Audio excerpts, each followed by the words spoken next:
சமையல் மணக்க ருசிக்க அம்மா சமையல் மசாலா ஐட்டம்ஸ் ஊறுகாய் ஐட்டம்ஸ் நம்மக்கிட்ட கிடைக்குது. நீங்கள் கீழே வந்து நம்பர் கொடுக்குறேன், நம்பரில் காண்டாக்ட் பண்ணுங்கள். வணக்கம், நான் உங்கள் அம்மா சமையல் மீனாட்சி.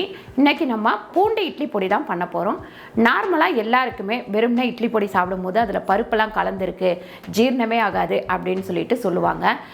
எனக்குமே சில டைம் வந்து இட்லி பொடி சாப்பிட்டா ஜீரணம் ஆகாது.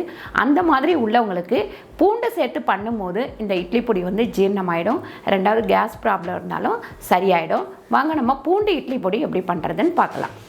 முதல்ல நம்ம ஒரு 3 ஸ்பூன் அளவுக்கு எண்ணெய் போட்டுக்கலாம். எண்ணெய் கொஞ்சம் நல்லா காயட்டும்.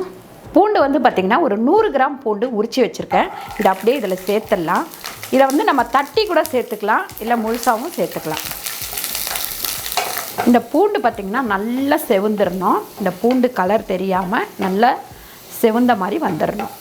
நல்லா இந்த மாதிரி பொன் வறுவலாக வந்தவுடனே ஒரு 12 காஞ்ச மிளகாய் இதில் சேர்த்துக்கலாம். காஞ்ச மிளகாவும் நல்லா எண்ணெயிலேயே வறுத்துடலாம். அடுத்து தனியா வந்து ஒரு 3 ஸ்பூன் வச்சுருக்கேன், இதில் சேர்த்துக்கலாம். அதுக்கடுத்து உளுந்து வந்து 3/4 பவுல் வச்சுருக்கேன். இது வந்து 100 கிராம் உளுந்து. கடலைப்பருப்பு ஒரு 3/4 பவுலு, இது வந்து 75 கிராம்.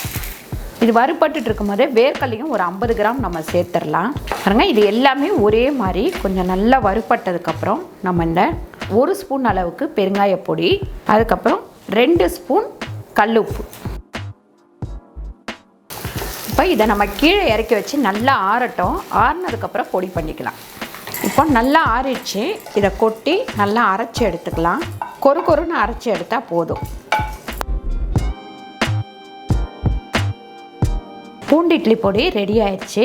நம்ம இதை ஒரு பாத்திரத்தில் போட்டுக்கலாம்.